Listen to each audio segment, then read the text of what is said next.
June 6, 1944, 4:47 a.m. A cold gray light bleeds over the coast of Normandy. The sea is restless, rolling in thick, slate-colored waves that slap against the jagged remains of Czech hedgehogs planted in the surf. And on the cliffs above, inside a concrete observation bunker near Vierville-sur-Mer, Oberleutnant Karl-Heinz Werner raises his field glasses and freezes.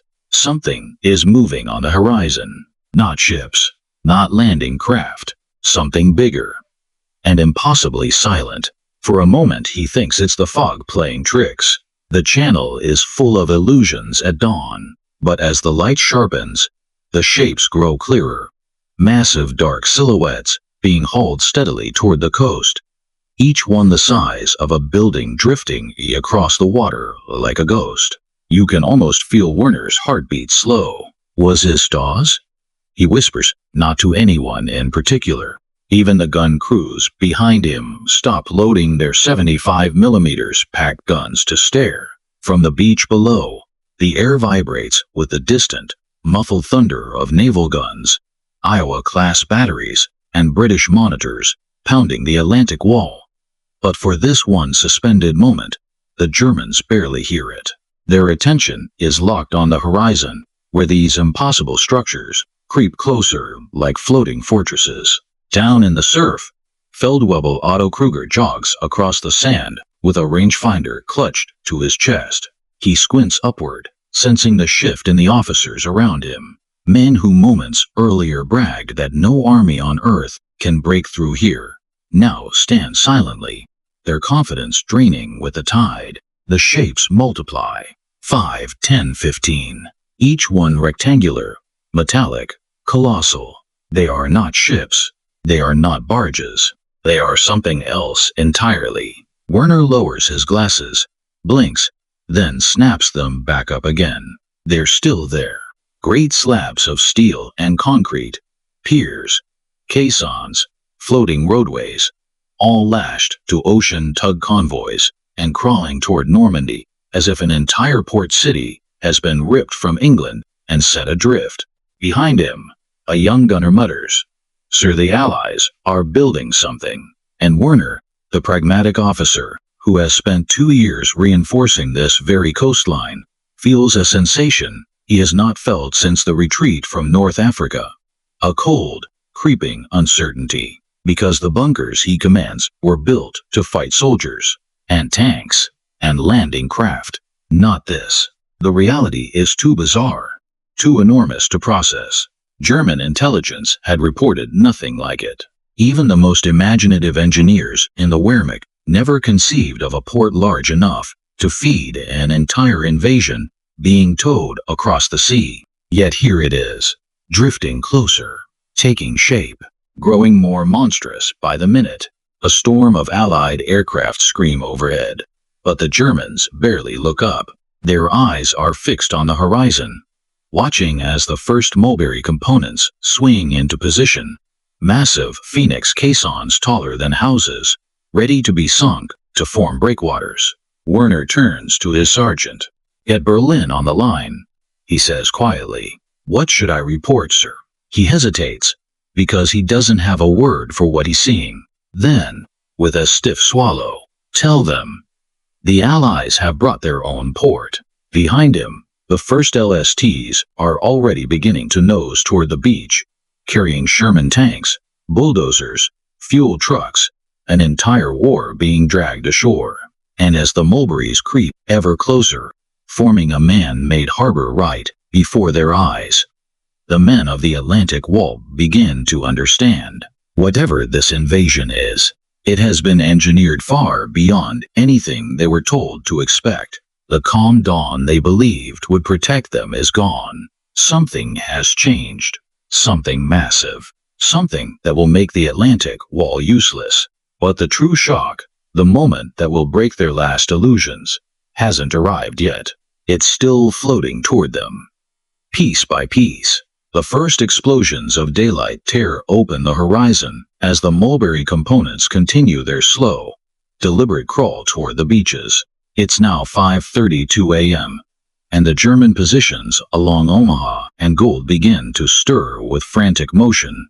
Runners shouting orders, radio operators slamming their headsets against failing connections, artillery crews swiveling their guns toward the incoming shapes they still can't categorize. Inside a camouflaged fire control bunker above Gold Beach, Hauptmann Erich Langenberg braces against a narrow vision slit, his boots grinding on scattered brass casings. The room smells of cordite, seawater, and the damp sweat of men who haven't slept. He watches the silhouettes resolve into distinct structures, long pontoon lanes, towering concrete boxes, connected steel spans, and something inside him begins to slip.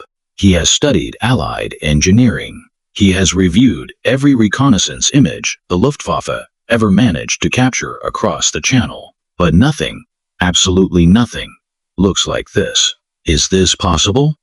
One of his gunners whispers. Langenberg doesn't answer, because the truth feels heretical. You can almost hear his thoughts racing. Ports are fixed. Ports are immovable. Ports are strategic anchors shaped by geography itself. And yet here, in the early light, the Allies are dragging a fully functional harbor, an entire logistical civilization, straight through the surf. The Atlantic Wall, Hitler's pride, the line that was supposed to hold for 6 months, if not more, is about to become irrelevant in a single morning. Down on the beach, where smoke curls from burning hedgehogs and smashed obstacles, the first Allied engineers splash into waist-deep water carrying steel latticework. These are the men of the Royal Engineers, Whale Roadway units, trained to assemble floating piers under fire. Behind them, colossal floating pontoons known as bombardons begin unfolding like the ribcage of some mechanical leviathan. Chains rattle, tugs howl, and one by one, the pieces click into alignment. It looks impossible. It sounds impossible, but it's happening fast. From the German positions, the spectacle feels surreal. Hundreds of ships anchored in a tight, disciplined ballet, lowering components that lock into place with a precision that defies the chaos of the sea. Langenberg watches a Phoenix caisson, the height of a 6-story building, sink deliberately into the waves, guided by divers who vanish beneath the froth. When it settles on the sandy bottom, the shockwave sends ripples all the way to the shoreline. His radio man finally speaks. Sir, Berlin requests clarification. They're asking what kind of ships these are. Langenberg's reply is a whisper. They are not ships. A pause. Then what do I tell them? He inhales, studying the titanic blocks rising and falling with the swell, forming a shield that will break the channel's fury and create calm water where chaos should reign. Tell them, Langenberg says, the Allies are building a harbor faster than we can destroy it. Behind them, shells from HMS Rodney thunder overhead, shaking dust from the bunker ceiling. Each impact to the east lights the sky with fiery blossoms. But for the Germans watching through their slits and scopes, the bombardment is becoming a sideshow. The real threat is unfolding in silence. Steel trusses clatter against one another as Royal Navy sailors begin anchoring roadway segments. Engineers in khaki slosh through the surf to bolt them down.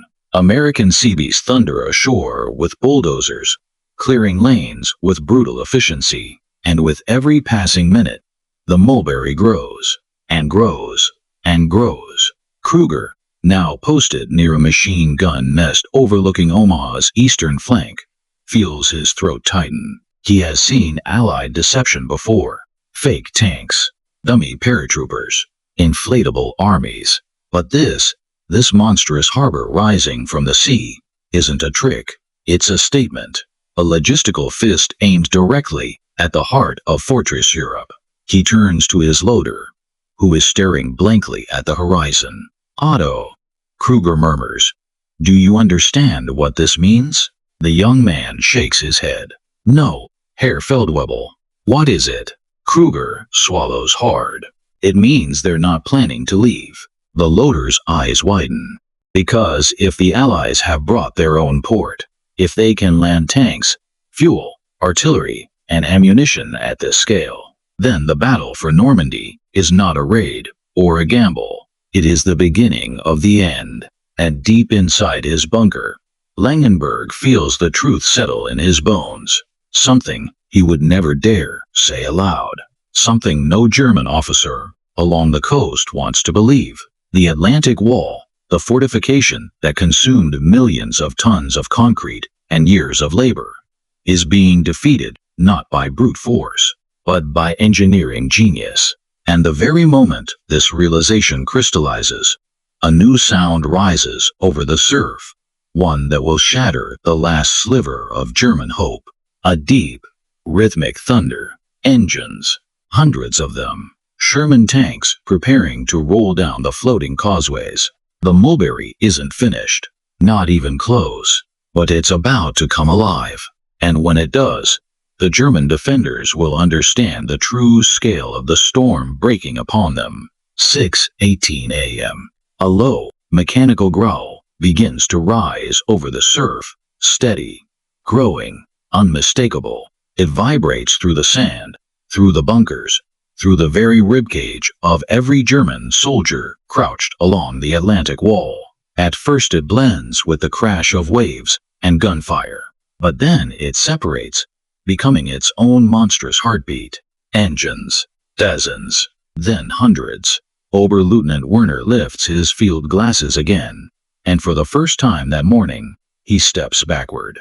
Because now the Mulberry Harbor isn't just approaching, it isn't just assembling, it's operating. From behind the massive Phoenix breakwaters, those concrete giants now forming a crescent shield around the landing area, Allied landing ships begin sliding into position like chess pieces, locking into a decisive endgame. Calm water forms where chaos reigned only minutes earlier, and onto that calm surface, the machinery of an entire invasion begins to move. LST 542 drifts into its slot first, her bow doors yawning open like the jaws of some industrial beast. Inside, rows of Sherman tanks sit lined like patient iron animals, coated in Channel spray. A smell rises with them. Diesel, wet steel, engine oil, heavy, unmistakable. You can almost imagine standing there yourself, feeling the deck tremble beneath your boots. On the German cliffs above, Kruger grips the edge of the parapet, his knuckles white. He has fought Americans before. He respects their firepower. But this methodical, unstoppable assembly of infrastructure is something else, something colder, something inevitable. The first tank clatters onto the floating roadway, its treads biting down on steel plating that shouldn't exist. The whale roadway flexes slightly, rising and falling with the swell, but it holds.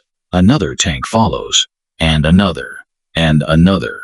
They roll forward without hesitation, as if driving down a ramp built years earlier, as if this harbor had always existed. Behind them, bulldozers trundle out, engines roaring as they plow through shingle and barbed wire, carving the raw beach into a supply corridor. American Seabees sprint beside them, hammering in markers, shoving aside wreckage, dragging up cables. It's all happening too fast.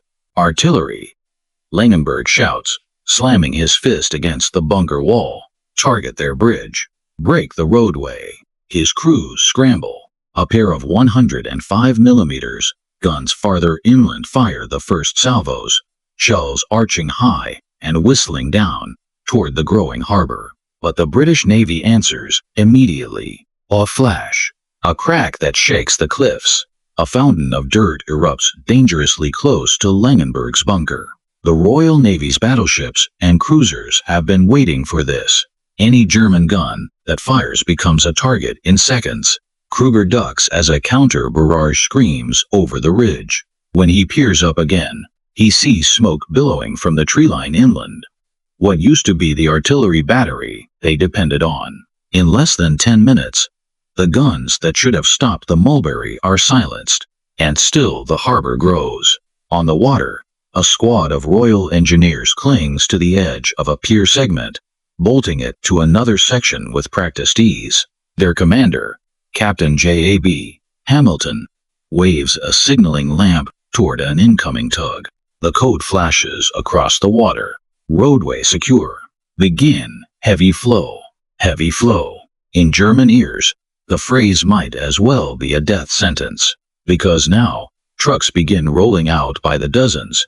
Dodge WC supply vehicles stacked with ammunition crates, jerry cans, radio gear, medical jeeps carrying blood plasma and morphine bounce down the piers. Long convoys of trailer-mounted howitzers appear behind them. It's no longer a landing. It's a supply chain, organized, relentless. Fortress Europe is being invaded not just by men, but by tonnage. Werner watches in numb disbelief as an entire column of armored bulldozers rumbles toward the dunes. Behind them, engineers unfurl matting that instantly transforms soft sand into roads capable of supporting tanks and trucks. He lowers his binoculars. "What are we facing?" Kruger asks quietly beside him. Werner doesn't turn. His voice is barely a breath. "A port," he says. "A port without a city. A port that floats. A port that refuses to die." Far offshore, another convoy of Mulberry components appears. More caissons, more pontoons, more roadways. Reinforcements for the harbor itself. The Germans had expected troops. They had prepared for tanks. They had braced for paratroopers. But no one, not even the most paranoid officers in the Wehrmacht, had prepared for a logistical miracle the size of a city drifting toward their coastline. And then the true horror dawns on them. If the Allies can build a harbor here, they can land anything. The German officers exchange glances, pale, hollow, silent, because they now understand something they cannot say aloud. The Atlantic Wall is no longer a wall. It's a speed bump. And the invasion isn't just happening, it's accelerating. But the greatest revelation, the one that will make seasoned German officers tremble, hasn't arrived yet. They still haven't seen what the Mulberry can survive. June 19, 1944 to 11 a.m. The sky above the English Channel fractures with lightning. Wind lashes the coast, tearing at tent lines, flinging sand like needles, and pounding the half-built Mulberry Harbor with waves higher than a man. The storm arrives without mercy, one of the worst channel tempests in decades, and it hits Normandy like a fist. And for the first time since the landings, Allied engineers fear they may lose everything. On the German side of the lines, news of the storm spreads quietly through dugouts and command posts. To many defenders, battered and exhausted from 2 weeks of desperate fighting, it feels like divine intervention, a force strong enough to tear out the invader's new heart. In a bunker near Arromanches, Oberleutnant Werner wakes to the booming crash of waves slamming into the cliffs. Rain slashes sideways across the embrasure. When he lifts his field glasses, he sees the Mulberry shrouded in mist and spray, the floating roadways bucking violently, their joints straining. "Maybe this is it," Kruger murmurs beside him. "No harbor can survive that." For a moment, Werner lets himself imagine it. The piers collapsing, the caissons breaking loose, the Allied supply chain shattering in the surf. If the harbor dies, the invasion slows. If it slows, reinforcements falter. If reinforcements falter, maybe, just maybe, the Germans can push them back into the sea. But then, through the sheets of rain, he sees something that freezes him. The harbor is holding, barely, but holding. Great waves slam against the Phoenix caissons, exploding in geysers of spray.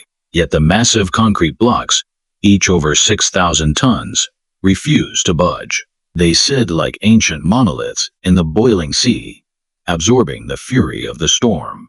Behind them, the water stays calmer than it has any right to be. Protected, usable. Engineers inside the Allied perimeter fight through the chaos, tying down cables, reinforcing anchor points, guiding drifting pontoons back into place. Men of the Royal Engineers crawl on hands and knees across heaving steel causeways, gripping ropes tied to their waists. American Seabees wade waist deep into the freezing surf, hammering new stakes into the sand as waves crash over their backs. It looks impossible. It looks insane, but they refuse to lose the harbor. At one point, a roadway segment snaps its anchoring and swings out like a flailing iron limb. It would crush men instantly. Captain Hamilton shouts orders through the storm, his voice shredding in the wind. Two engineers leap onto the loose platform, sliding across wet metal as they fight to hook it back into place. Warner lowers his glasses. He can't quite believe what he's watching. These men, Kruger whispers, they're trying to rebuild their harbor during the storm? Warner nods slowly, rain dripping from his helmet. Yes, and they will succeed. Hours pass. The wind screams. The sea hammers. But Mulberry, the American harbor, begins to break apart under the beating. Roadways twist. Pontoon lines snap. Entire sections drift away. Yet Mulberry, the British harbor at Arromanches, refuses to die. By dawn, when the worst of the storm passes, the German officers stand in stunned silence. The sea is calmer, though still churning. Smoke and mist drift across the shoreline, and through the haze the harbor remains, damaged, bent, scoured by the storm, but still operational. British engineers stagger across the remnants of the piers, soaked, exhausted, but alive. They begin immediate repairs. LSTs wait offshore, ready to resume unloading. Tanks stand in muddy rows inland, engines warming. Trucks rumble through fresh supply lines, kicking up wet shingle. The harbors that were supposed to be destroyed by nature itself have survived. Kruger lets out a breath he didn't know he was holding. How? He murmurs. Warner answers slowly, almost reverently. Because they planned for this. Because they expected the worst. Because they built something stronger than our wall. He turns away, rain still dripping down his collar. The war is no longer decided by guns alone, he says. It's decided by who can build faster and who can outthink the other. Behind them, Allied ships begin moving again, one after another, resuming the flow of supplies with terrifying speed. By nightfall, Mulberry will be fully operational once more. By week's end, it will be landing thousands of tons a day. And by the time Germany understands what this means, it will be too late. Because the storm didn't break the Mulberry. It revealed what it truly was, a logistical weapon, one built to outlast the Atlantic Wall itself. And yet, the final realization, the one that will truly crush German morale, is still coming. They haven't seen just how much the Mulberry will deliver, or how fast the Allies can now advance because of it. June 25, 1944, 7:43 a.m. Mist clings to the Norman coastline as the sun lifts over Arromanches. The storm is nothing but a memory. Broken clouds drifting like smoke from some ancient battlefield. And from the cliffs above, Oberleutnant Werner peers through his field glasses once more, expecting to see a wounded harbor limping along. Instead, he sees movement, endless movement. Sherman tanks rolling two abreast down the rebuilt whale roadways. Dodge trucks packed with ammunition crates bouncing onto the causeways. Fuel bozers, artillery tractors, ambulances, radio jeeps, an entire mechanized river flowing steadily toward the French interior.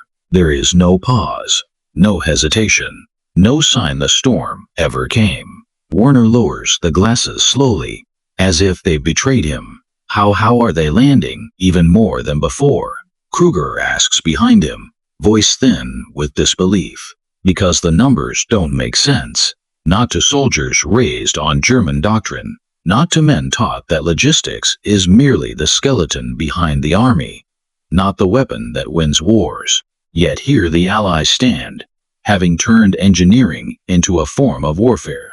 A silent, Unstoppable invasion, behind the invasion. Across the beach, the British Mulberry works with mechanical precision. Phoenix caissons, those massive concrete bastions, form a breakwater almost a mile long, each one defying the storm's attempt to tear them loose.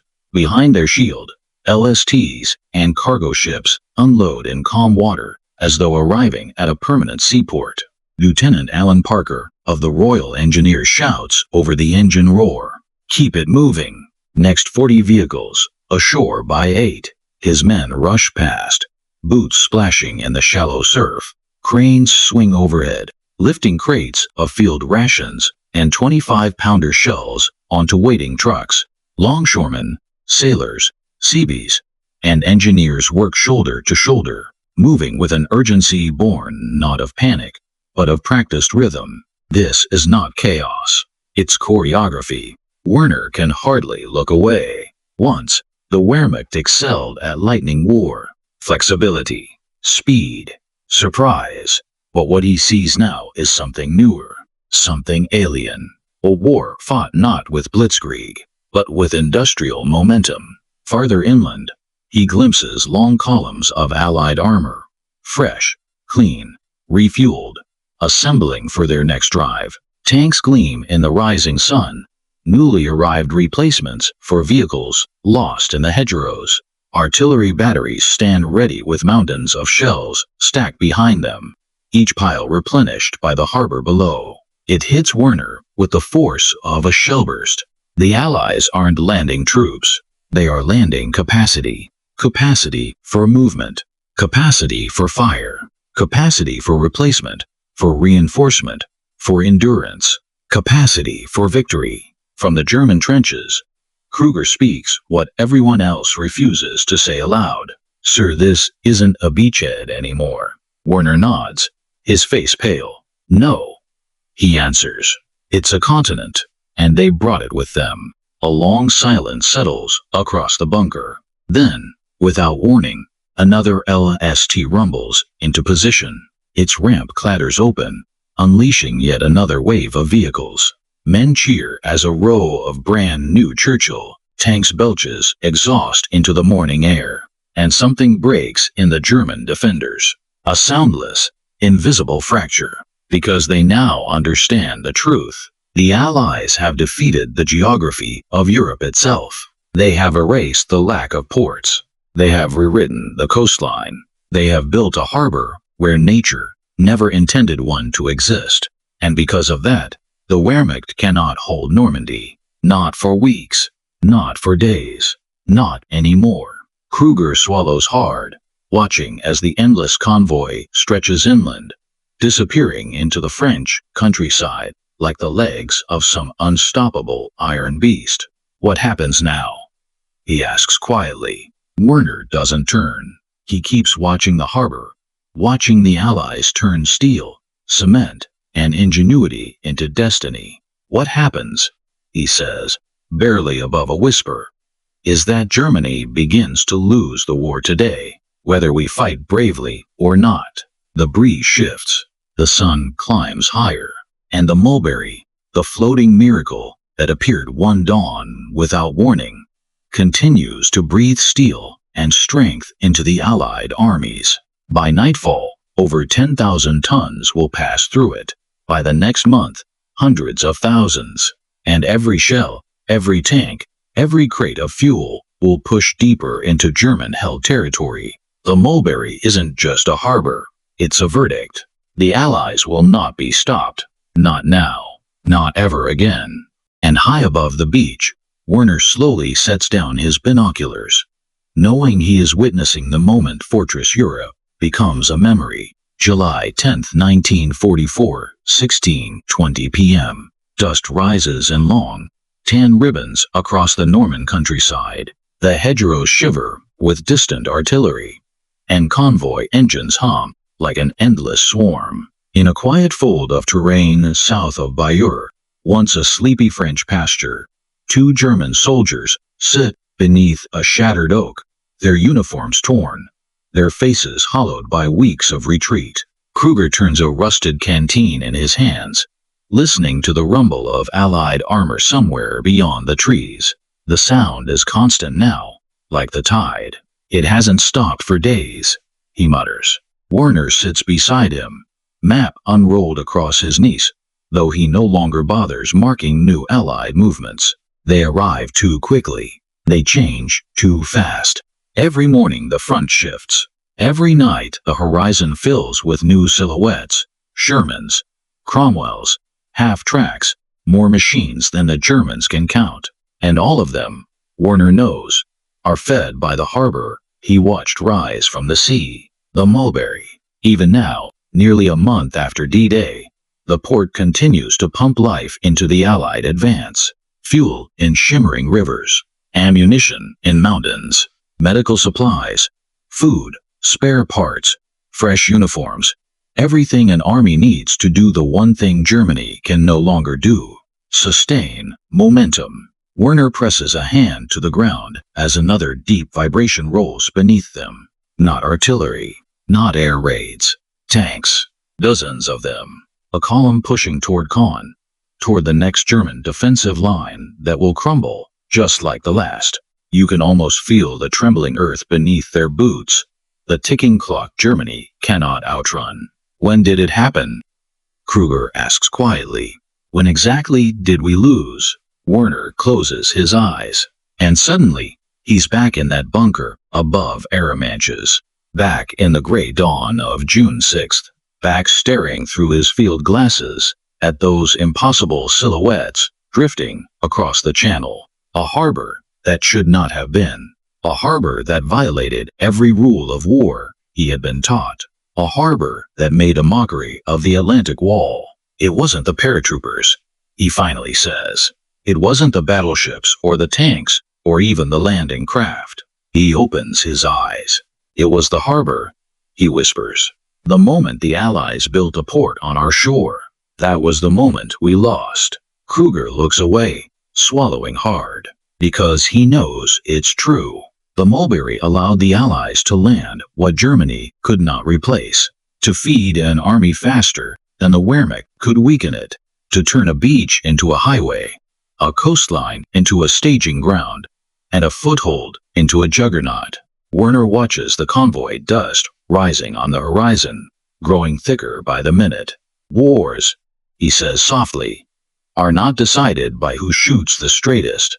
They're decided by who can keep shooting longest. A fresh column appears, American Shermans clanking forward, followed by British lorries stacked with ammunition. Then more tanks, then more trucks, an unending procession of steel. Kruger rises to his feet, staring at the endless tide. They'll be in Paris next, he murmurs. Werner nods. And after Paris, Germany. Far to the north, beyond the shattered hedgerows and smoke-stained villages, the Mulberry Harbor continues its steady pulse, offloading, organizing, supplying, never resting, never slowing, never giving the enemy a moment to breathe. It had appeared like a phantom on D-Day morning, a floating miracle forged in British shipyards and conceived by engineers like Sir Bruce White. It had survived storms, bombardment, skepticism, and chaos, and in surviving, it had decided the fate of a continent. As the sun dips behind the Norman hills, casting long, blood-red shadows across the fields, Werner folds his map and stands. There is no bitterness in his voice now, only acceptance. The Allies brought their future with them, he says, and left no room for ours. Behind them, the ground trembles again as the Allied war machine grinds relentlessly forward, fed by the harbor that changed the course of history. And the last light of day fades over Normandy, carrying with it the final truth. Germany did not lose Normandy on the beaches. Germany lost it in the water, when a harbor appeared overnight in a place where no harbor should ever have existed.